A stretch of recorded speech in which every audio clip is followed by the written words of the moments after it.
This channel's content is strictly for educational and informational purpose and does not endorse or promote any form of violence, harm, illegal activities, self-injuries and communal disharmony. কৃষাণুদা, এরকম ধরনের অভিযোগ এই রাজ্যের মানুষ এর আগে কখনো শুনেছেন কিনা তারা মনে করতে পারবেন না অবশ্যই। কিভাবে দেখছেন এত গুরুতর একটা অভিযোগ রাজ্যপালের বিরুদ্ধে? নিশ্চয়ই এটা তো খুবই মানে দুর্ভাগ্যজনক এবং লজ্জাজনক। যতদূর জানি 1802-3 সালে এই গভর্নর হাউস প্রথমে তৈরি হয় ব্রিটিশদের দ্বারা, এবং তখন থেকে আজ অবধি এরকম পাবলিক ডোমেনে হয়তো এর আগে শোনা যায়, মানে আমি জানি না সেটা রেকর্ডেড কিনা, শোনা যায় দু একজন রাজ্যপালের সম্পর্কে তৎকালীন সরকার কিছু করে, কিন্তু সেগুলো পাবলিক ডোমেনে এভাবে রিপোর্ট হওয়া, পুলিশ হচ্ছে, টিভি মিডিয়া এইভাবে আলোচিত হয়েছে বলে আমি কখনো জানি না। আর বিজেপির ক্ষেত্রে বলতে পারি যে এই একটা ইস্যুতে এটা তো রাজ্যপাল তো একটা রাজনীতির দলীয় রাজনীতির বাইরে হওয়ার কথা, কিন্তু বিজেপি বিগত 10 বছরে এই রাজভবনগুলোকে এমনভাবে দলীয় একটা অংশ করে নিয়েছে এবং রাজ্যপালগুলির আচরণ এতটাই বিজেপির সাথে সম্পৃক্ত হয়ে গেছে যে রাজভবন বা রাজ্যপালের সাথে এই অভিযোগের কি আমি বলছি, আমি তার সাথে লিঙ্ক হচ্ছে যে এই যে অভিযোগটা বিজেপির তরফ থেকে যেটা আসছে, এটা তো বিজেপির উপরে কেউ অভিযোগ করেনি, এটা তো অভিযোগ তো একজন রাজ্যপাল তো একক, সে তো একটা সিঙ্গেল ইউনিট। তো তাহলে বিজেপি নিজেকে জড়িয়ে দিচ্ছে কেন? রাজ্যপাল পালিয়ে যাচ্ছেন, বিজেপি তার হয়ে সাফাই গাইছে। তো এইভাবে এই যে আমি আবার বললাম এটা কেন হয়েছে, কেন কি বিজেপি নিজেকে এই রাজভবন এবং রাজ্যপালগুলোর সাথে সম্পৃক্ত করে ফেলছে, এবং বিজেপির ক্ষেত্রে তো এটা প্রথম নয়। এর আগে বিজেপির নেতা কুলদীপ সিং সেঙ্গার, তার বিরুদ্ধে একটা মাইনরকে যৌন হেনস্থা করার অভিযোগ ছিল। বিজেপির কেন্দ্রীয় মন্ত্রী ক্যাবিনেট মিনিস্টার চিন্ময় নন্দ, তার বিরুদ্ধে এরকম অভিযোগ উঠেছে।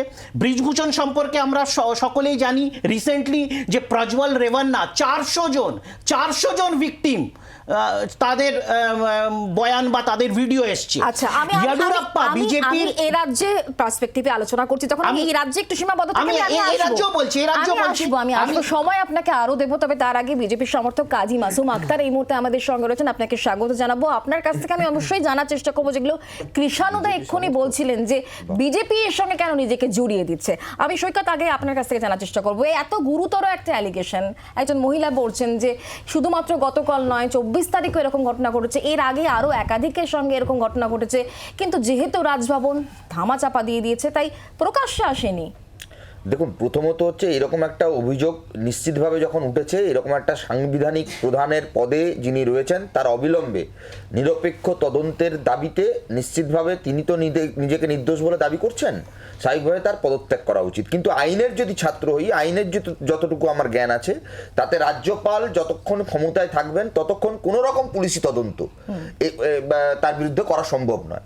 স্বাভাবিকভাবে যদি রাজ্যপাল পদের মর্যাদা থাকে উনি রাখতে চান, যদি সাংবিধানিক পরিকাঠামোর উপর মানুষের আস্থা না হারিয়ে যায়, এটা যদি আমাদের সকলের চাওয়া হয়, তাহলে অবশ্যই আমি প্রথমেই দাবি করব যে রাজ্যপালের পদ থেকে পদত্যাগ করা উচিত। 1, 2, নির্বাচনের এই সময়ে এরকম একটা গুরুত্বপূর্ণ অভিযোগ রাজনীতির আঙিনায় এসছে, এবং আপনি যদি দেখেন তৃণমূলের প্রথম সারির নেত্রীরা, মহিলা নেত্রী চন্দ্রিমা দেবীরা, তারা যে দ্রুততার সঙ্গে একের পর এক বিবৃতি দিচ্ছেন, সেখানে কোথাও না কোথাও আমাদেরও সন্দেহের দৃষ্টিভঙ্গি তৈরি হচ্ছে। কারণ এই চন্দ্রিমা দেবী, এই তৃণমূলের নেত্রীরাই তো সন্দেশখালীর মহিলাদের গোডাউন বলেছিলেন, এই তৃণমূলের নেত্রীরা তো সন্দেশখালী ঘটনাকে ধামাচাপা দেওয়ার চেষ্টা করেছিলেন। আবার উল্টো দিকে বিজেপির সঙ্গে রাজ্যপাল পদ সমর্থক হয়ে যাচ্ছে। আপনি যদি সাংবাদিক হিসেবে, অ্যাঙ্কার হিসেবে না থাকেন, আপনি যদি চোখটা বন্ধ করে থাকেন, আপনার কানে গত 2 বছর ধরে বিজেপির অ্যাক্টিভিটি, তৃণমূলের অ্যাক্টিভিটিতে এটা প্রমাণিত হয়েছে যে তৃণমূলের 14 তলার নবান্নটা পার্টি অফিস আর রাজভবনটা বিজেপির পার্টি অফিস। কখনো গীতাহাটে দেখেছি গীতাহাটে সন্ন্যাসীদের সমাবেশ হচ্ছে, কখনো দেখছি বিজেপির এমএলএরা সমস্ত কিছুতে রাজ্যপাল ভবনে চলে যাচ্ছে, অথচ আমরা অ্যাপয়েন্টমেন্ট চাইলে 2 দিন 48 ঘন্টা পর টাইম পাচ্ছি। আবার যদি দেখেন নবান্নের 14 তলা প্রশাসনিক দপ্তর, সেখান থেকে তৃণমূল নেত্রী প্রার্থী ঘোষণা করে দিচ্ছেন। স্বাভাবিকভাবে এই দুটো সাংবিধানিক যে মূল ভরকেন্দ্র জনগণের ভোটে নির্বাচিত। এই অভিযোগটা শুনে প্রথমে কি মনে হচ্ছে, আমি যদি সেটা জিজ্ঞাসা করি, আমি এক লাইন আমার লাইনটা আমি শেষ করে নিচ্ছি। অভিযোগ উঠেছে তদন্তের স্বার্থে রাজ্যপালের পদত্যাগ চাই, 1, 2, আমার এক লাইন এর সঙ্গে যুক্ত করতে হবে। 2, শাসক দল এক্ষেত্রে যে দ্রুততার সঙ্গে রিয়াক্ট করছে, এটা কোথাও না কোথাও রাজনীতির ঊর্ধ্বে নয়। বাংলার আওয়াজ, বাঙালির আবেগ, জি 24 ঘন্টা।